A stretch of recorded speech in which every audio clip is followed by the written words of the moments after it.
Kardam kadokove phanta ini bangke 3 step cake kasilang sinabaklang pon po nan bangkai singkuri at pen nan bangke lai step bangke bipo na bangke 1 kg ho jerpi at desi nangi order lai step ki bi bang di chere vikni athe moklo dup ta thek matidi min chere ning bangke ladak lo lai step ki bat long lo ini ke 2.5 kg lislam mo po mata pi bang adi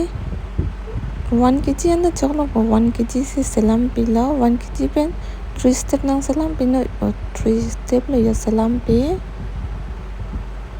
asing kuri bang na baklang bon pada lo labang ke stroll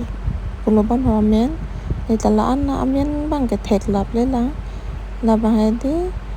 ding umat di than pet nang po kisi pen tami ayat pen tami adi angela arlo som nang po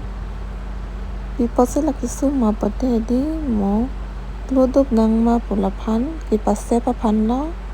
lasi ejak tung nang thek long je ke pang than po pu patong chok pe di some video long thek long lo bang ke design kuri lo design bang ke simple si selam pilo alang tung nang ki pothai ke di mirror pusi pusek chok chok angkene long ba asona mirror bang avedar me di chalon te nang ning ki re penena selam pino pimadi nita la iji hoi bang si selam pi rong lo akek bang ke ajo si selam e non video bang non si edit lo non si voice selam rong lo nangli tumta kek ni bete na order non adim la ke tiki langchun akpani dok muka pen 4 km ate 5 km ando sila dalo amen bang ke 3 years ke chok pu ar isu rong pipi babon ho amen la hanlo ke bang ke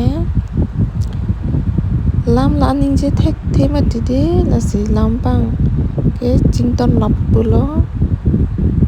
si ki chok che long an ta na paking pon bomon non bang kala ke arbo selam lo la thakaju ke la abera jo amira pu bima tidi selam ta la arbo selam po la bang ke nojel vipin ben jeti ka selam lo son lo 1 kg ta lang me sa no ma 3 step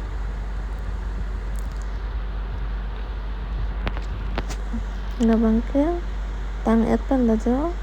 son lo lang me sa no ma na bang ke tang et pen la jo son lo final look ke lang me sa no ma amen tok te lang de so thu ke adab an si tok rong lo whatsapp lo amen nang sen edi chingbo chok lo ini ke lan ve lo de